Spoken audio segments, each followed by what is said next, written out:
शांत रहूंगा ना पार्वती, एक बेटी का बात तो ठहरा, अब उसके हाथ में करने के समय आ गया पार्वती।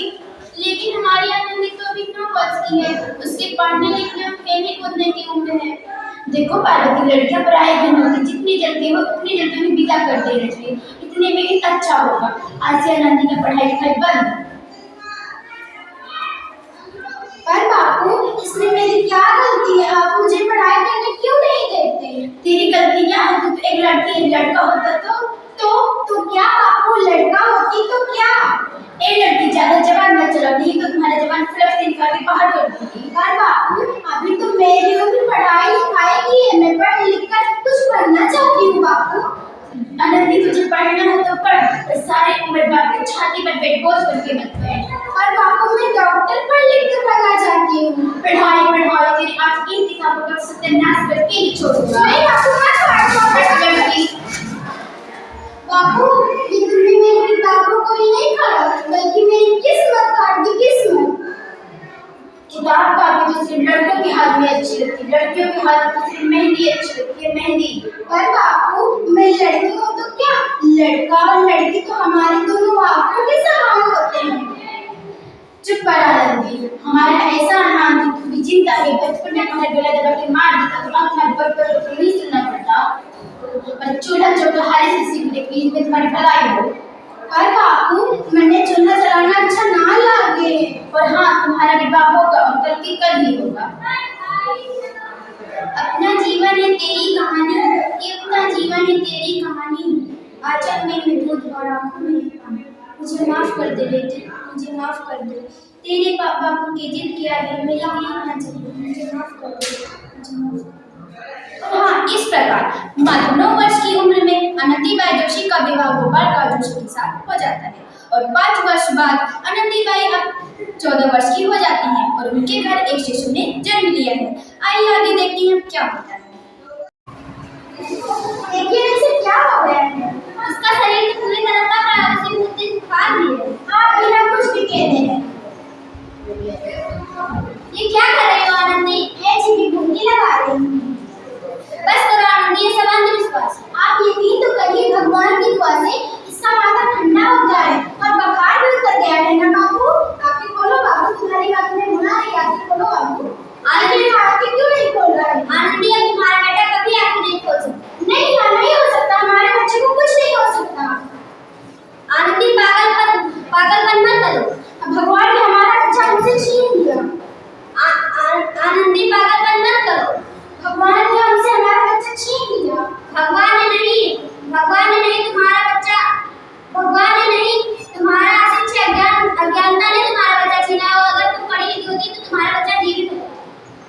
तुम अनपढ़ आनंदी, तुम अनपढ़। नहीं, मैं अनपढ़ नहीं रहूंगी, मैं पढ़ूंगी, जिससे कल किसी और आनंदी को अपना बच्चा अपने आप से नहीं खोना पड़े। मैं पढ़ूंगी। शाबाश आनंदी, और यही तुम्हारे अपराध का पश्चाताप है।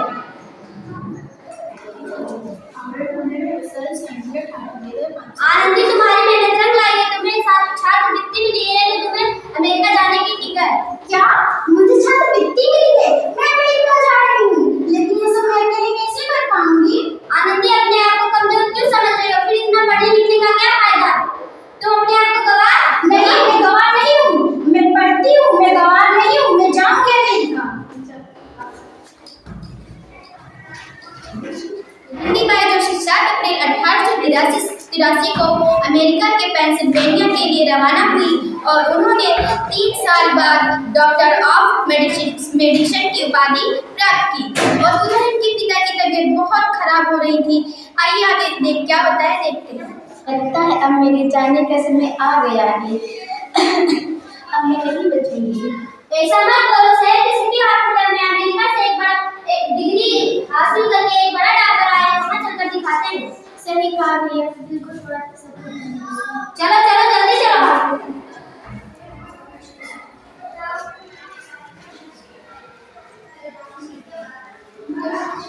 चलिए भैया भी डॉक्टर। देखिए डॉक्टर साहब,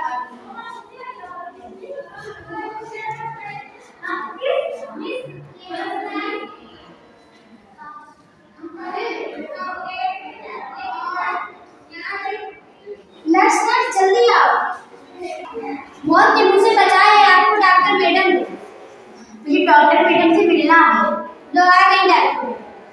आइए आपसे मिलूं। डॉक्टर मैडम, आपका बहुत बहुत धन्यवाद, आपने मुझे मेरी जान बचाई। इसके बदले में मैं गरीब आपको भला क्या दे सकता हूँ? वचन चाहिए मुझे कि कभी ये नहीं कहोगे कि बेटियां कुछ नहीं कर सकती। कैसा वचन? अरे श्यामलाल, तुमने पहचाना नहीं? तुम्हारी बेटी आनंदी। मेरी बेटी आनंदी डॉक्टर? हाँ बापू, वही आनंदी जिसके लिए बचपन में तूने चूल्हा और दूल्हा के अलावा कुछ नहीं सोचा था।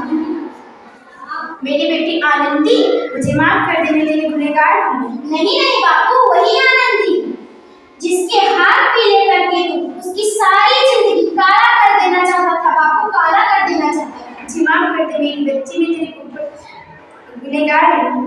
नहीं बापू, मैं तो तेरा एहसान चुका रही हूँ। याद है वो एहसान जो बचपन में तूने मेरे साथ किया था?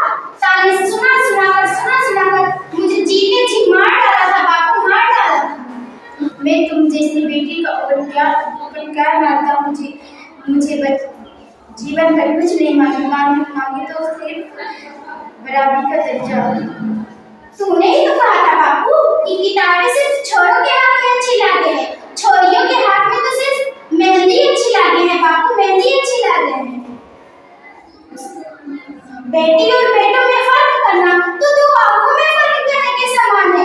एक का पढ़ना और दूसरे का ना पढ़ना सामाजिक अधिकार है बापू, सामाजिक अधिकार है। आनंदी, अपने बापू को माफ नहीं करोगी? माफ कर दो आनंदी, माफ कर दो। नंदी जोशी ने अपने टूट इरादे से भारत की पहली महिला डॉक्टर बनी और वे बल्कि लड़कियों को सुनहरा रास्ता दिखा गई कि लड़कियां भी कुछ